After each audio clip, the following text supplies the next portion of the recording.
Vous écoutez le podcast de la famille de Tejet. Message de Laka. La déesse Esa, d'Andromède. Amis de la Terre, nous avons poursuivi à révéler des informations sacrées sur votre lignée Elohim et le magnifique voyage de votre âme. Les noms des sages, des déesses et des membres de la Fédération Galactique sont librement partagés au service de tous, dans leur moment d'éveil choisi. Il existe une déesse de la galaxie d'Andromède au service de toutes les autres déesses des étoiles dans l'immensité de cet endroit. Ce message lui est dédié. Cette déesse de la lumière est nommée Esa. Tel est le seul nom que lui a donné son père, le sage rocher, et l'une des magnifiques femelles qu'il a choisies pour partager de nombreux enfants grâce à une procréation énergique. Cette femelle est originaire de Rats, dans la constellation d'Andromède. Elle s'appelle Zone Ozubo. Les étoiles de la galaxie d'Andromède ont des modes de vie similaires, et possèdent des caractéristiques très différentes en termes d'apparence et d'expression. Rats est une étoile où les âmes ressemblent beaucoup à celles des Pléiades. Elle mesure environ 2 mètres de hauteur, et dépasse donc les Pléiadiens. Leurs cheveux sont courts ou très longs et soyeux. Leur corps fait circuler la lumière et ils sont au service de la lumière de nombreuses façons, à l'instar de toutes les races Elohim que nous avons révélées. Sur certaines étoiles, on préfère vivre à l'extérieur, alors que sur d'autres, il existe de grandes demeures aux décorations variées. Le sage rocher occupe le poste de commandant représentant Andromède. Il est aimé et respecté pour sa sagesse et son expertise lors de toutes les missions.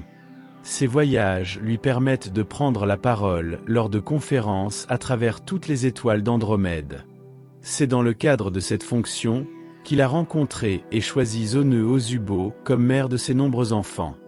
Dans l'intemporalité, sans limite de choix et dépourvue de toute vieillesse, 4 autres femelles devinrent également mères. L'une des filles bien-aimées, née sur l'étoile de Rats, portait en elle la fréquence vibratoire d'une déesse. Avec ses longs cheveux noirs et ses yeux verts, Esa dansait dans les jardins où elle rencontrait des fées. Elle a reçu le don d'une lumière accrue afin de servir toutes les autres déesses d'Andromède.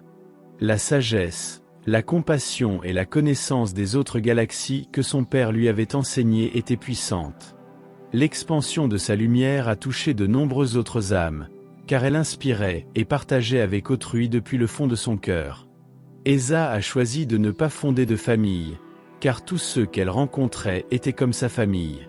L'amour immense qu'elle partageait lui a permis de tisser des liens profonds à travers toutes les étoiles d'Andromède.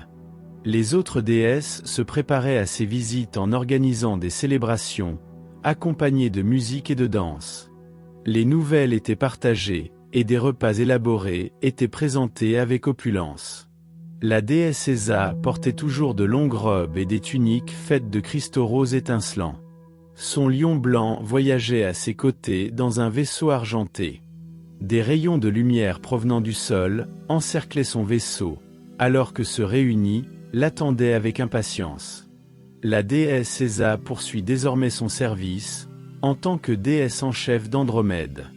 Elle arrivera à Chine où elle sera honorée pour ses contributions d'amour et de soutien.